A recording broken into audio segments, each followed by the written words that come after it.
It's 10 p.m. in Banjul, and this is the news. First, the headlines. President Barrow presides over the commissioning of the multi-million euro Kunta Kinteh ferry. Travelers hailed the arrival of the ultra-modern ferry while calling for proper upkeep of the vessel. Authorities in Senegal introduced the widely spoken Wolof language to primary school curriculum. And Zimbabwe's veteran leader, Robert Mugabe, says his government will continue its land reforms ahead of elections. These and other stories coming ahead in this hour. I am Hadi Baji.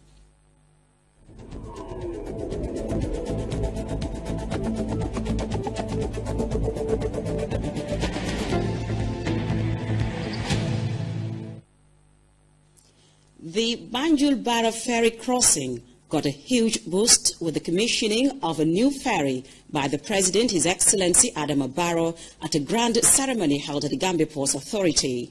The new ferry, named after the legendary Kunta Kinteh, was procured at a cost of over 9 million euros. Mamadou Jallo reports on this groundbreaking event, which could potentially cut travel time and ease congestion at one of the busiest ferry crossings. Marking the symbolic commissioning of the Kunta Kinteh ferry, the newest vessel in the fleet of the Gambia Ports Authority. The ferry was built by Damien Shipyard, a Dutch company which has a long-standing partnership with the Gambia Ports Authority spanning nearly 2 decades. The Banjul-Barra ferry crossing is one of the busiest sea routes in the country and has recently come under the spotlight for its serious challenges which continue to hamper smooth and efficient operations. The commissioning of the Kunta Kinteh ferry brings new life to the Banjul-Barra ferry crossing, which is of strategic importance to the country. As the main crossing to and from the north bank of the country, it will address some of the chronic crossing challenges faced by thousands of people on a daily basis. The ferry, which cost nearly $500 million, according to the managing director, is a demonstration of the GPA's commitment to a safe and efficient ferry service, as it has the capacity to carry 2,000 passengers, or alternatively, 27 vehicles, 4 trucks, plus over 700 passengers. This new ferry will go a long way in alleviating the current capacity constraints being experienced along the Banjul and Barra crossing points in terms of fleet availability. It will also go a long way in enhancing the capacity of the ports to be able to deliver safe, efficient, and reliable ferry services for the continued socio-economic development of our dear motherland, by providing greater comfort in the services being rendered to the traveling public. For the President, this ceremony reminds him of a pledge he made to the people of Nyomi during his campaign when he endured a grueling 6-hour wait before crossing to the North Bank. Such an ordeal, President Barrow argued, needs urgent attention to enhance the free movement of people and goods. The significant contribution of the Banjul-Barra crossing point to the socio-economic development of our country cannot be overemphasized. As one major linkage between the South and North Bank, it is greatly utilized by people of all walks of life, Gambians and non-Gambians alike. Unfortunately, improving the facilities and services on this popular crossing point has remained elusive all these years. The launching of the ferry forms part of the bigger strategy to reform the Gambia Ports Authority by improving infrastructure and facilities.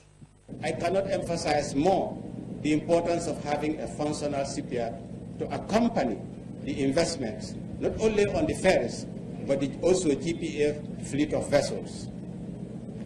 GPA has already lined up projects for investments, which include new landing bridges in Banjul and Barra, additional new ferries like Kunta Kinteh for Banjul and Barra, a new dredger to maintain the ferry landing sites and the port, 2 new ferries to replace the older ones in Bansang and Janjambure. This development, besides cutting travel time and increasing revenue, helped restore public confidence in the ferry services. The state of the ferry services has long occupied public discourse, with many calling for a new ferry. But now that it is here, people can only hope that it will not take long before its impact is felt. Mamadou Jallo, GRTS News. Meanwhile, people present at the commissioning of the new Kunta Kinteh ferry have expressed delight at the coming of the new ferry, saying it will help make transportation at the busy seaport convenient.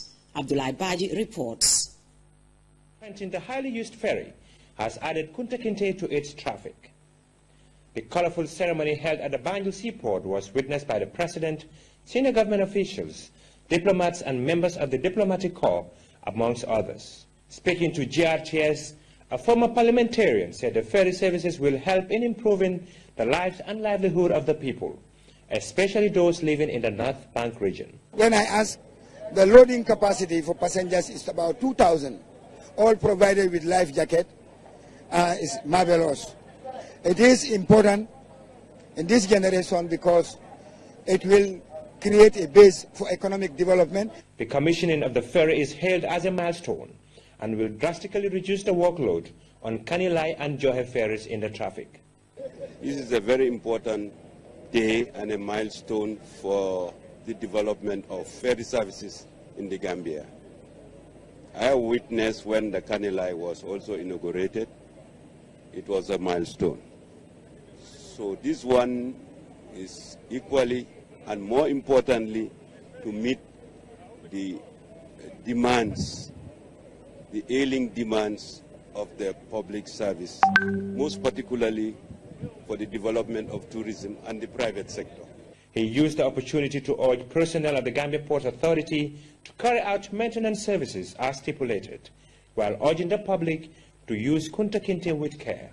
What I would like to say is the severe and strict maintenance, adhere to the principles of proper accountability and management services, and the motivation of staff. Also like to urge the passengers to take ownership of the ferry.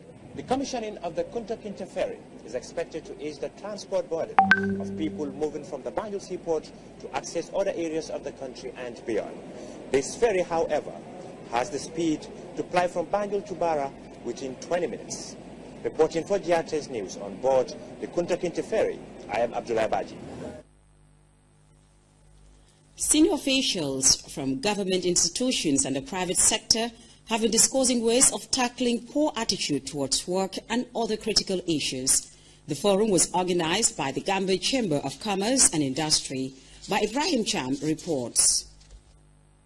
Change of attitude summarized the agenda of the meeting. With a broad representation from society and corporate bodies, this forum was meant to discuss ways and means of ending the backward behavior of lateness that hinders progress at workplaces, meetings, and even ceremonies. Musa Kamara of Personnel Management Office stressed that drastic measures should be taken to address such issues. Many times we realize where officers sign in a book, when the first one comes at 7, he signs 6:30, and where the last one comes at 8, he signs 7:30, allowing space for others that might come late.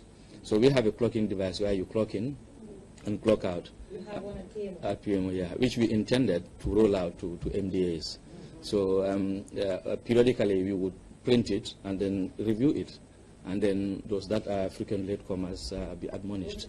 Various other issues discussed included proper waste management and disposal. The Kanifing Municipal Council is facing a challenge in dealing with the huge volume of waste generated in the municipality, and this, Salamanjai says, has affected people in the area. As I said, we cannot do it alone. You know, we need all hands on deck to clean the environment, because for KMC, housing over 2/3 of the country's population and each generating 1 kilogram of waste per day, it is just overwhelming. Waste management is a worldwide issue.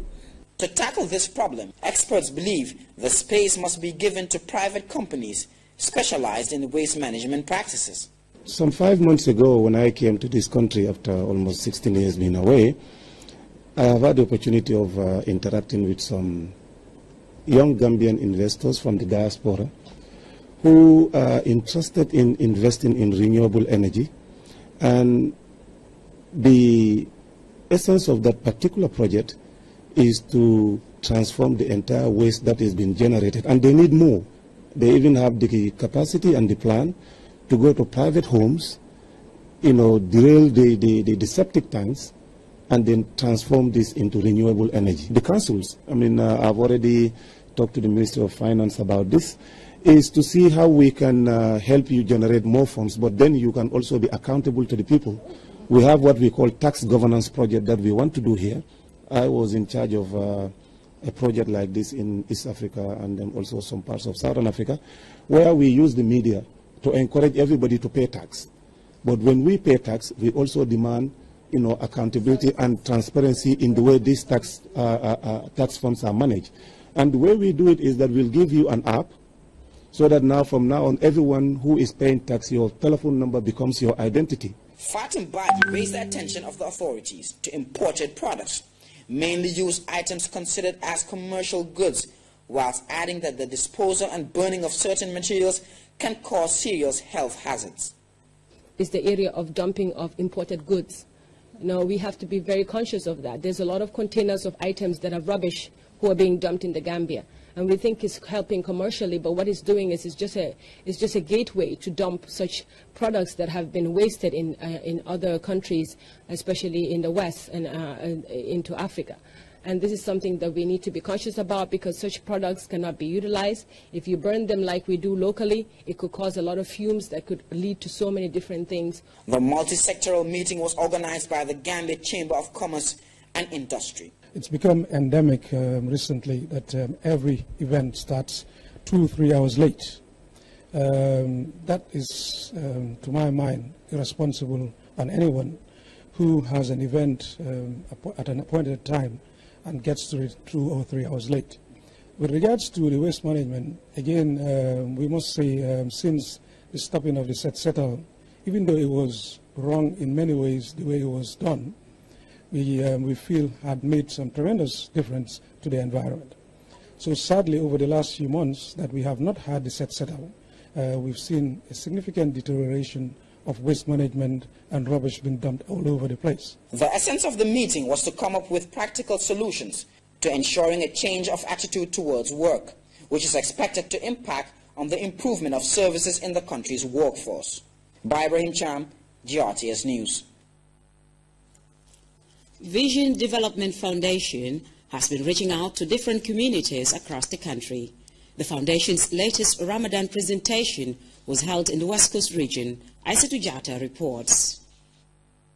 This service by the Vision Development Foundation is one step in complementing government's reconciliation agenda.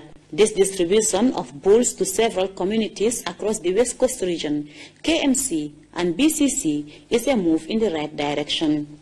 We have 1 bull for prison department and 50 bags of sugar. And also we have Yundum Army Camp, 1 bull and 50 bags of sugar. Fajara Barras, 1 bull and 50 bags of sugar. When you look at our activity, we have support in the Ramadan, we have gift for Tobaski, we have gift for Christians in the Christmas, we have Women Garden Project, we have microfinance program, we have road rehabilitation program that we are into, we have support for capacity building, we have support for community infrastructural development. All these are programs of activities that Vision Development is engaged in. A representative from all the political parties and 10 National Assembly members graced the occasion as Muslims across the country are preparing for the Night of Power, or Laylatul Qadr, in the Quranic feast. Amul Yasi spoke on behalf of the West Coast Region National Assembly members. It has no association to anything that is about life, but it's about being of support to humanity. That is what he did it for. And I have the belief, inshallah, that he will get the reward here and in the next world. Because today, almost all of us here are smiling because of the joy that he has put in us. And then when we go back, we also have a lot of people that we will also put smiles in their face as a result of the gesture we have received from the CEO of Vision Development Foundation. Having looked at the work of Vision Development Foundation at a distance, it's like a form of zakat that they are giving to the needy. Please, the beneficiaries, my chiefs, Alkalolus, let it reach the right persons. Please, we are in the month of Ramadan, let it not be heard for any other purposes, but it comes for the needy. The Vision Development Foundation is a non-political organization working towards helping the poor and underprivileged in society. Reporting for GRTS News, I am Aissatou Diatta. Members of the Banjul Muslim elders recently held a symbolic welcome ceremony in honor of Serigne Modou Barham Job. The young Gambian participated in an international Quranic competition in the United Arab Emirates. Seydou Camara reports. The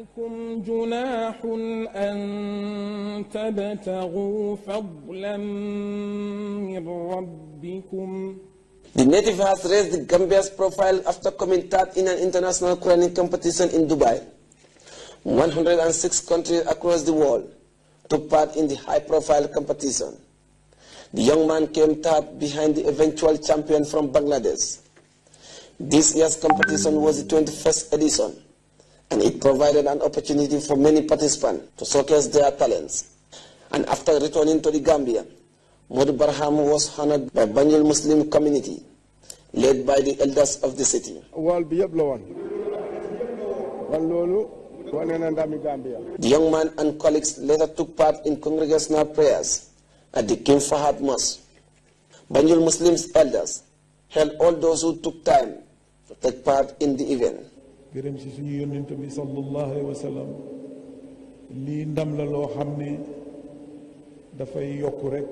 end of the program, certificates were presented to partners, among them GRTS and other media houses and prominent citizens of Banjul.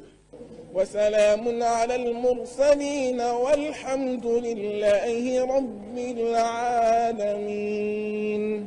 Seydou Camara, GRTS News. Women gardeners from across the country have taken part in the regional horticultural show in Farafenni. The event witnessed the presentation of awards to outstanding participants. Famara Kanyi reports. 7 women from different regions across the country were given certificates and cash prizes after emerging top at a recent agricultural show.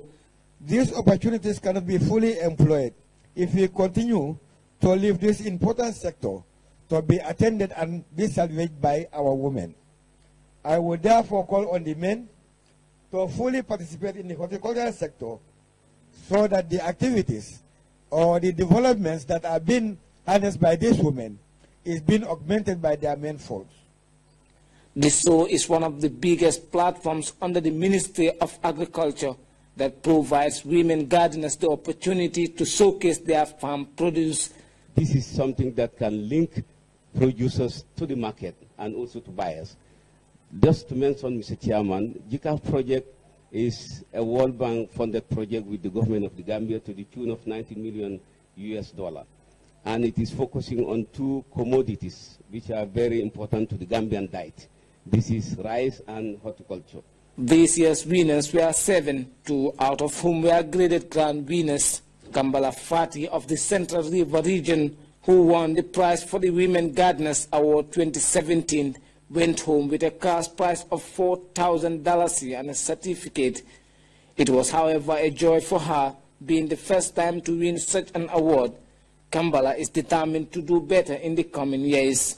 The second phase of the competition witnessed a stiff race between local food processors after an intense scrutiny by the panel of judges. Ndeye Kor Sarr of the Ndeye Exotic Food Production emerged winner. The Deputy Governor of the North Bank region thanked the Ministry of Agriculture for such an initiative. He hailed the efforts of the women in his region. Such competitions provide avenues for farmers, especially women gardeners, to learn from their colleagues and help in improving quality. Reporting for GRTS News, I am Famara Kanyi. We will be back with sports news after this.